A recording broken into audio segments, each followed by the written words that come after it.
బ్రిక్స్‌కి సంబంధించి న్యూస్‌లో ఉంది. బ్రిక్స్‌లో దీని యొక్క ఫుల్ ఫామ్ మనం చూస్తే Brazil, Russia, India, China, south Africa. So, south Africa కంటే ముందు కేవలం 4 దేశాలే ఉండే కూటమిగా బ్రిక్ అనేటువంటి కూటమిగా ఉండే. బ్రెజిల్, రష్యా, ఇండియా, చైనా కూటమిగా ఉండేయి. సో, అడిషనల్‌గా తర్వాత సౌత్ ఆఫ్రికా వచ్చి యాడ్ అయింది. యాడ్ అయిన తర్వాత బ్రిక్స్‌గా అది పేరొచ్చింది. సో, ఫైనల్‌గా అక్కడి నుంచి బ్రిక్స్ అనేటువంటి నామకరణంతో కంటిన్యూ అవుతా ఉంది. మరి ఈ రోజున బ్రిక్స్ ఎందుకు న్యూస్‌లో ఉంది అంటే, దానికి ప్రతి సంవత్సరం కూడా ఒక్కొక్క దేశం ఒక ప్రెసిడెంట్‌గా ఉంటుంది. సో, అయితే ఇప్పటి వరకు బ్రిక్స్‌కి ప్రెసిడెంట్‌గా బ్రెజిల్ ఉండేది. బ్రిక్స్‌కి ప్రెసిడెంట్‌గా బ్రెజిల్ దేశం ఉంది.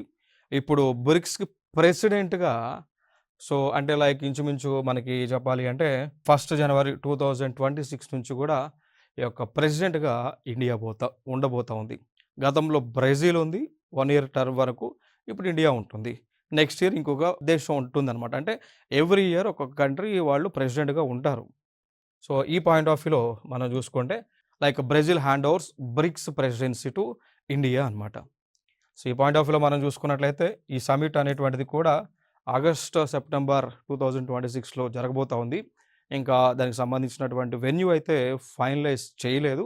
మేబీ ఫైనలైజ్ చేస్తే we can discuss about that information. ఇంకొక అంశం ఈ యొక్క బ్రిక్స్‌కి సంబంధించి ఒక 4 పిల్లర్స్ ఉంటాయి. దాన్నే రెసిలియన్స్ దాన్ని స్థితిస్థాపకత అంటాం. 2 ఇన్నోవేషన్ ఆవిష్కరణ, 3 కోఆపరేషన్ సహకారం, 4 సస్టైనబిలిటీ సుస్థిరత అంటాం. సో, ఇట్లా 4 పిల్లర్స్ అనేటువంటివి బ్రిక్స్‌కి సంబంధించి ఉంటూ ఉన్నాయి. ఆ యాస్పెక్ట్‌లో ఇంకొక అంశం మనం తెలుసుకోవాల్సిన అంశం ఏంటి అంటే, ఈ బ్రిక్స్‌లో ఉన్నటువంటి దేశాలన్నీ కలిపి న్యూ డెవలప్‌మెంట్ బ్యాంక్ ఎన్‌డీబీ దాన్ని ఏమంటాం న్యూ డెవలప్‌మెంట్ బ్యాంక్ అనేటువంటిది ఏర్పాటు చేశారు. సో, ఆ బ్యాంక్‌నే బ్రిక్స్ బ్యాంక్ అని కూడా పిలుస్తాం. ఇంకొక అంశం ఈ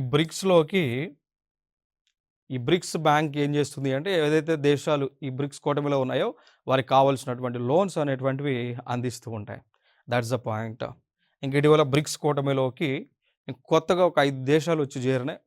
సో, ఫర్ ఎగ్జాంపుల్ అవి తీసుకుంటే ఆ కూటమిలోకి వచ్చినటువంటి దేశాలు ఆల్రెడీ బ్రెజిల్ ఉంది, రష్యా ఉంది, ఇండియా ఉంది, చైనా ఉంది, సౌత్ ఆఫ్రికా ఉంది. అడిషనల్‌గా Egypt, Ethiopia, Iran, Indonesia, United Arab Emirates వచ్చినాయి. అంటే టోటల్‌గా 5 దేశాలు వచ్చినాయి. ఆల్రెడీ పాత 5 దేశాలు ఉంటే ఇంకొక 5 దేశాలు వచ్చి టోటల్‌గా బ్రిక్స్ కూటమిలో 10 దేశాలతో ఉండడం జరిగింది ఈ రోజున ఈ యొక్క గ్రూప్ అనేటువంటిది.